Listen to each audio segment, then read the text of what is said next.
నిర్మాత సత్యనారాయణ రెడ్డి డి భగీరథ, బన్నీ వంటి చిత్రాలను నిర్మించాడు. ఈయన కుమారుడే వేణు అలియాస్ వశిష్ఠ.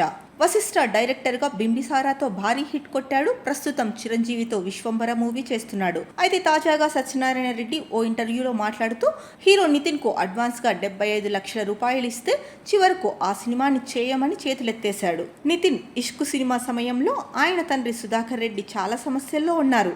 అప్పుడు నేను ఆ సినిమాను కొని వైజాగ్లో డిస్ట్రిబ్యూషన్ చేశాను. ఆయనకు ఎప్పుడైనా అవసరం ఉంటే డబ్బులు ఇచ్చేవాడిని. అలా మేం క్లోజ్ అయ్యాం. ఇక నా కుమారుడు వశిష్ఠకు డైరెక్షన్ అంటే ఇష్టం ఉందని తెలిసి నితిన్తో సినిమా చేద్దాం అన్నాడు. వశిష్ఠను నితిన్ కోసం కథ రాసుకోమన్నాను. మేము ఓ నిర్మాతను సెట్ చేసుకున్నాం. ఆయనతో నితిన్కు అడ్వాన్స్గా 75 లక్షల రూపాయలు, కెమెరామెన్ చోటాకు 10 లక్షల రూపాయలు ఇప్పించాం. దాదాపు ఆ ప్రాజెక్టు మీద 2 కోట్లు ఖర్చు పెట్టాం.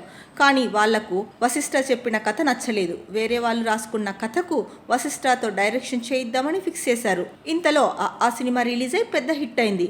ఆ తర్వాత కొత్త డైరెక్టర్తో సినిమా చేస్తే నితిన్ రేంజ్ పడిపోతుందని సుధాకర్ అన్నాడు. నితిన్కు పెద్ద రేంజ్ ఉంది కదా, అది పడిపోతుందట. అందుకని తర్వాత చేద్దామన్నాడు. డబ్బులు ఇచ్చిన నిర్మాతను పిలిపించి మాతో సినిమా చేయడం లేదని చెప్పేశారు. కాకపోతే నితిన్ హీరోగా పూరి జగన్నాథ్తో ఓ సినిమా చేస్తున్నా, మీరే నిర్మాతగా ఉండండి అన్నారు. అప్పుడు ఆ నిర్మాత నేను మీతో పార్ట్నర్షిప్ చేయడానికి రాలేదు, నా డబ్బు నాకు ఇచ్చేయండి అన్నారు. అలా మోసపోయి అక్కడి నుంచి బయటికి వచ్చేసామని చెప్పారు. ఇక వశిష్ఠ అల్లు శిరీష్ క్లోజ్ ఫ్రెండ్. మంచి కథ రాసుకోరా, నేనే చేస్తా అని శిరీష్ ముందుకొచ్చాడు. సినిమా ముహూర్తం కూడా భారీగా జరిగింది. సరిగ్గా అప్పుడే శ్రీరస్తు శుభమస్తు సినిమా వచ్చి హిట్ అయింది. దాంతో ఇలాంటి విజయం తర్వాత కొత్త డైరెక్టర్ తో చేయడం ఎందుకు అని శిరీష్ ఆలోచనలో పడ్డాడు. మాతో సినిమా చేయనన్నాడు. అల్లు అరవింద్ ఫీల్ అయ్యాడు. నీకు ఎవరు కావాలో చెప్పు, హీరోగా తీసుకొస్తా అని అల్లు అరవింద్ మా అబ్బాయిని అడిగాడు. కానీ అప్పటికే మా అబ్బాయి చాలా బాధలో ఉన్నాడు.